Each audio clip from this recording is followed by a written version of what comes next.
স্ট্রিটের ছবি, যে কিছুক্ষণ আগেই তল্লাশি অভিযান শেষ করে সিআইডির অফিসাররা তারা বেরিয়ে গেলেন কামাক স্ট্রিটে তৃণমূল কংগ্রেসের অফিস থেকে। এবং অন্যদিকে এর আগেই আপনাদের দেখিয়েছি কালীঘাটে তৃণমূল কংগ্রেসের যে সেন্ট্রাল পার্টি অফিস, সেখানেও প্রায় 1.5 ঘন্টা ধরে তারা তল্লাশি অভিযান চালান।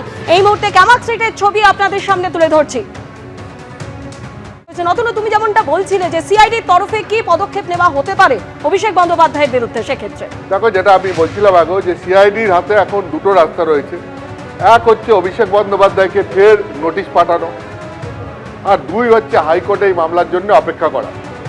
এখন সিআইডির তরফ থেকে যেটা বলা হচ্ছে যে তাদের পক্ষে যেটা মানে অতি শীঘ্র দরকার, সেটা হচ্ছে অভিষেক বন্দ্যোপাধ্যায়কে জিজ্ঞাসাবাদ, সেটা তারা করতে চান। যদি এই মামলা হাইকোর্টের জন্য তারা অপেক্ষাও করেন, হাইকোর্টে গিয়েও তারা এই দাবি জানাবেন যে অভিষেক বন্দ্যোপাধ্যায়কে এই মামলায় জিজ্ঞাসাবাদটা অত্যন্ত প্রয়োজন।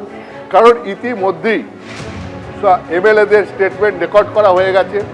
যারা অনেকে বলেছেন তারা সই করেছেন, অনেকে বলেছেন তারা সই করেননি। তো এদের স্টেটমেন্ট রেকর্ড করা হয়ে গেছে। কিন্তু এই যে যারা সই করেননি বলেছেন, তাহলে তাদের সইটা করলো কে, কার নির্দেশে সই হলো, এবং সেই সই সম্বলিত যে রেজলিউশনের কপি, সেইটা অভিষেক বন্দ্যোপাধ্যায় স্পিকারের কাছে চিঠি দিয়ে পাঠালেন। তাহলে তো অভিষেক বন্দ্যোপাধ্যায়কে জিজ্ঞাসাবাদ করে এটা জানতে হবে সিআইডিকে, যেটা সিআইডি বলছে যে তাহলে পরে এই সইগুলো কার নির্দেশে কারা করলো। যেহেতু এমএলএরা তারা বলছেন যে তাদের সই মিলছে না, তারা সই করেননি, তাহলে সইটা করলো কে, এইটা সিআইডি জানার জন্য মনে করছে অভিষেককে জিজ্ঞাসাবাদ করা প্রয়োজন। এবং 2, অরিজিনাল রেজলিউশনের কপিটা খুঁজে পাওয়া প্রয়োজন। তাহলে পরে ফরেন্সিক টেস্ট সহ অন্যান্য যে পরীক্ষাগুলো, সেইগুলো তো অরিজিনাল রেজলিউশন কপি ধরে করা হবে। তাহলে সেখান থেকে বোঝা যাবে বা যেতে পারে যে সেই সই কবে হয়েছে, কারা কারা সই করেছে, সেই সই যারা বলছেন সই মিলছে না তাদের সঙ্গে সেই সই কেন মিলছে না, সেইটা তারা মিলিয়ে দেখতে হবে। এবং সেই কারণেই আজকের এই তল্লাশি অভিযান। এবং সিআইডির তরফ থেকে বলা হচ্ছে যে অভিষেক বন্দ্যোপাধ্যায় যদি সময় মতো তিনি রেজলিউশনের কপি নিয়ে হাজির হয়ে যেতেন সিআইডির কাছে, তাহলে পরে তাদেরকে এই রেড করতে হতো না।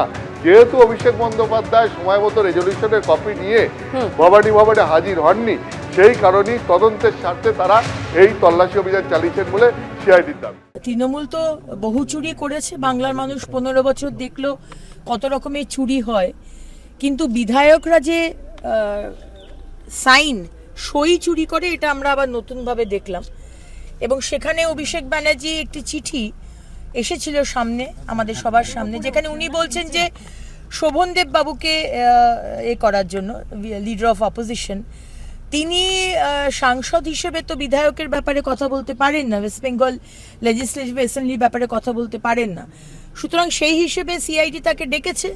এবং তিনি যদি মনে করে থাকেন যে তিনি পালিয়ে বেড়াবেন তার শিষ্য পুষ্পার মতো, গতকাল পুষ্পাকে যেরকম ধরা হয়েছে নেপাল বর্ডার থেকে, আমি জানি না এত সাহস, এত বাঘের বাচ্চা তারা কেন পালিয়ে বেড়াচ্ছে।